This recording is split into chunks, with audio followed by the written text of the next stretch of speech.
مساء الخير للجميع.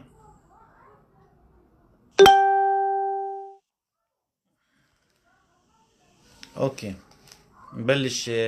نعطيكم التصريحات الجديدة للكنيسة بناء على آه، يعني الأخبار الجديدة اللي سمعناها أو سمعها منكم قسم، والتعليمات اللي وصلت كمان جديدة، بحيث انه يمنع، يعني في بند من التعليمات يمنع التجمع لأكثر من 10 أشخاص في مكان واحد، ولازم يكون في بعد بين كل شخص وشخص مسافة 2 متر. نحكي نحن عن المرض يلي هو عمليا عم بنتشر بشكل سريع. نحن الكنيسة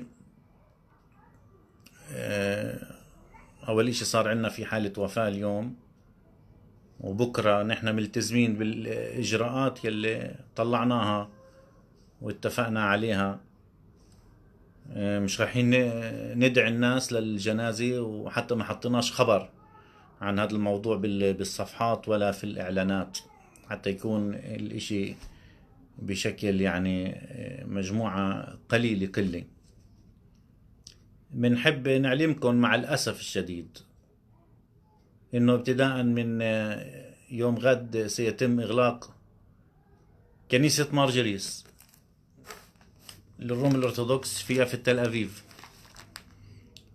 الكنيسة من بكرة، من يوم الحد، مش راح يكون في قداس في الكنيسة، وطبعا سيتم إلغاء جميع الصلوات في الكنيسة، من الصلوات الخاصة بزمن الفصح، صلاة النوم، المدايح، البروجزميني يوم الأربعاء بالدير. إذا الكنايس في المنطقة، الكنايس الأرثوذكسية، بما أني أنا مسؤول عن الكنيسة الأرثوذكسية المحلية هون في تل أبيب، بنعلن بشكل رسمي إغلاق هاي الكنايس. إن كان في كنيسة مارجريس، عندنا كنيسة الخضر الأرثوذكسية، في دير مار ميخائيل كمان تتبع التعليمات والإجراءات نفسها. سيتم إغلاق جميع هاي الكنائس الأرثوذكسية لأشعار آخر، يعني غير معروف، هو أسبوع أو أسبوعين أو 3 على حسب الفترة الزمنية أو الوضع اللي بنكون نحن فيه. أكيد هذا يعني خبر كتير محزن ومقلق، ويعني هذا الاشي كنا احنا اخر اشي مفكرين انه ناخده، لكن الوضع ما بسمح لاننا نحن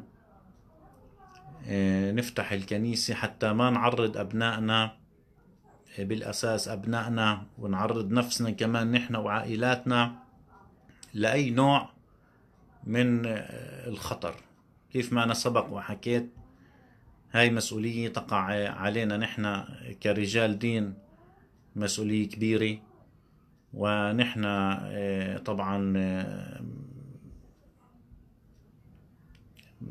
نهتم انه نكون يعني جزء من الناس يلي بحرصوا على صحة ابنائهم.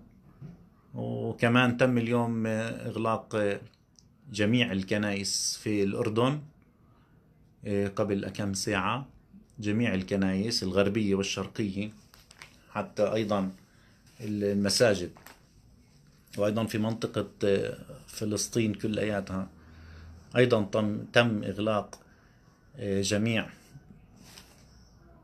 الكنائس والمساجد.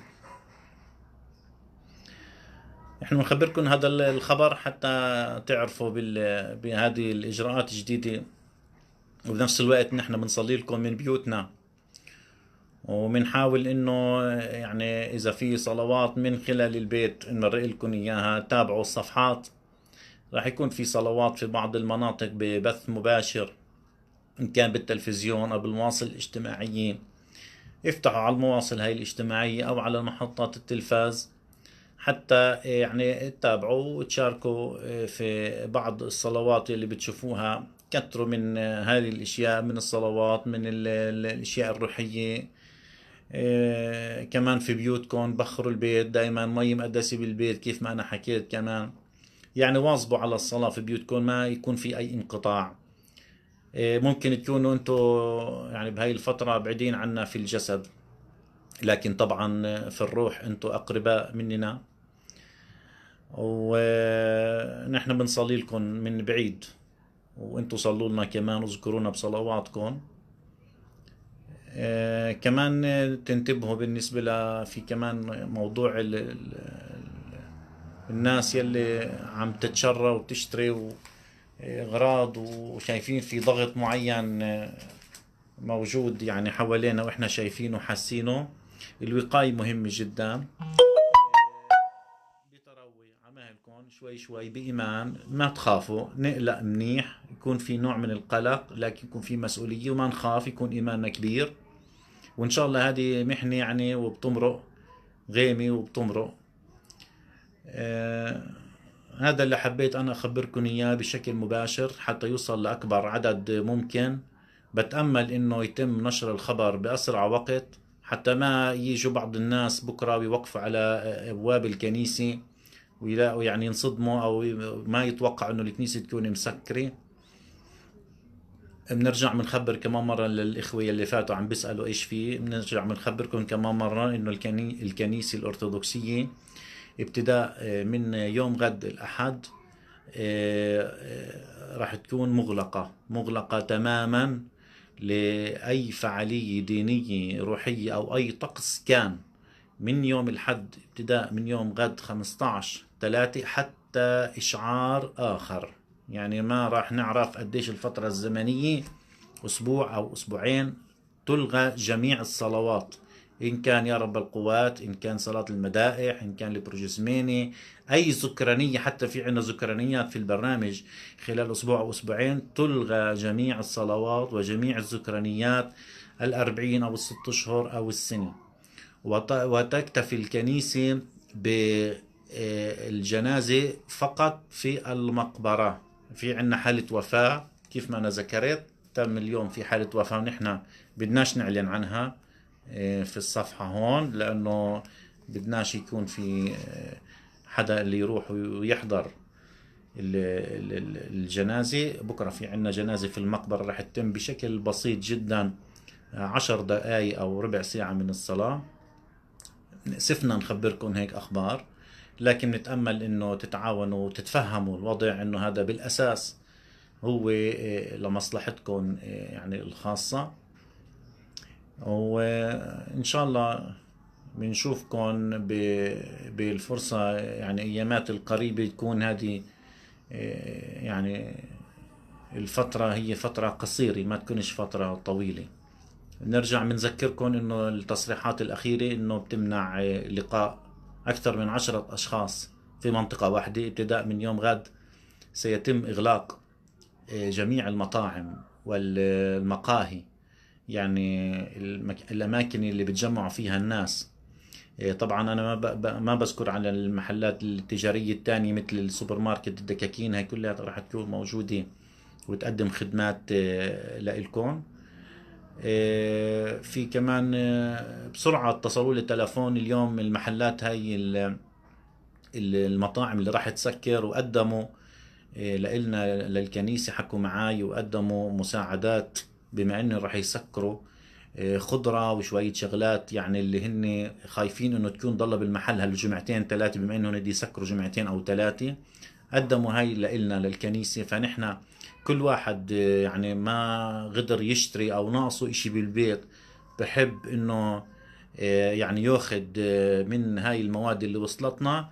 احنا فيش عنا مشكلة نوزع لكم اياها. مفروض انه اليوم بالليل كيف ما حكوني او بكرة الصبح يجيبوا لي هاي الاغراض في على المنطقة عندي في البيت، في منطقة الاندروميدا في يافا. اللي بحب انه يجي وياخد شوية خضرة شوية اغراض، طبعا في مجال انه ياخد. اي حدا بيحتاج لاي مساعدة خلال هاي الايام، يعني خلال بكرة او بعد بكرة، بالذات الكبار بالسن الختيارية اللي ببيوتهم ممكن يكونوا لحالهم بالبيت، اللي ما قدروا ينزلوا يشتروا او ياخذوا اغراض، ما بعرفش ايش الاسباب اللي منعتهم او بدهم اي مساعدة، ممكن انه يتواصلوا معنا. كمان نحن في عنا نخبة من الشباب والشابات اللي مستعدين انهن يقدموا خدمة لهدول الكبار بالعمر. اي اشي بيلزمكم اياه، اي مساعدة، اي نوع من المشتريات، اي اشي بتعوزوه هاليومين خلال بكرة الاحد ماكسيموم التنين، نحن ممكن نبعت الشباب هاي والصبايا انهن يقدموا الخدمة لإلكم. بنحكي احنا عن العجاز الكبار الختيارية يلي فيش عندهم حدا يقدم لهم اي مساعدة، نحن مستعدين انه نكون معكم ونقدم لكم المساعدات هاي. هذا اللي حبيت اقول لكم اياه، واكيد راح يكون في تطورات كمان تاني خلال الايام، بس متأمل انه تطورات تكون يعني ايجابية. نحن بنقول لكم انه ربنا يبارككم ويكون معكم ويقدس حياتكم، وتكون هاي الفترة يعني تكمل مع كل المشاكل اللي فيها، تكون فترة مقدسة. حافظوا على قداستها، حافظوا على صيامكم، حافظوا على الصلوات. مش معناه انه احنا ما بنصلي ما بنروح على الكنيسة يعني خلص خلص صيامنا وهلا بدنا نصير يعني ناكل ونشرب وخلص الاشي يعني انتهى. يعني نقدر يعني بتصير الناس يقولوا خلص ابصر اذا بنعيد السنة، ابصر اذا بنصلي الفصح، وابصر وابصر وابصر، وفعلا ابصر، والله اعلم كيف بتصير الاشياء لقدام. بس الحفاظ على الصلاة والحفاظ على الصيام مهم جدا، انه احنا نضلنا صايمين بالذات بهاي الازمة، بالذات بهاي المحنة، بالذات بهذا الوضع اللي احنا فيه. نكمل ونستمر بالصيام. حتى اللي مش صايمين ما صاموا خلال الايام اللي مرقت، انا بفكر انه اجى الوقت فعلا انه تاخذوا هاي الخطوة وتمارسوا الصيام وتصوموا وتصلوا. يعني ما يكون في اي بعد روحي، بالعكس يكون في تقارب روحي لا الله، لأنه هو المنجي الوحيد يلي ممكن يعطينا النجاة والمساعدة ويقدم لنا الخير. هو إله الخير، ونحن بنرفض يعني أي ناس بيجوا بيقولوا، يعني مرات بنسمع بيقولوا الناس يعني هذا ربنا عم بيعاقب فينا، أو هذا يعني قصاص إلهي وربنا هو اللي بعت المرض. لا، إلهنا إله قدوس، ربنا مش هو اللي باعتنا للمرض. يعني ممكن احنا نحلل مرات اشياء، نقول هذا المرض هو سياسي، هذا المرض هو اقتصادي، هذا المرض بالاساس هذا المرض هو مرض شيطاني ومش مرض الهي. ربنا بحبنا، وربنا يعني بده انه نحن ننأذى او يأذينا. فالحل انه احنا نعرف كيف نتقرب منه اكثر من ربنا، وهذه فترة يعني ربنا بيمتحن فينا ايماننا ومحبتنا لإله ووفائه لإله، وهذا الوفاء لازم يضل مستمر ويتضاعف، والإيمان يتضاعف. ومرات الإنسان مع الأسف الشديد بسبب شهواته، بسبب إلهاءاته، بسبب مسؤولياته الكتيرة بيلتهي عن الله وبيبعد، بيكون في نوع من البعد والجفا. في اشياء كمان مرات بتصير غير مقصودة، بقولوا ابونا احنا مضغوطين، ابونا احنا تعبانين، ابونا مش فاضي.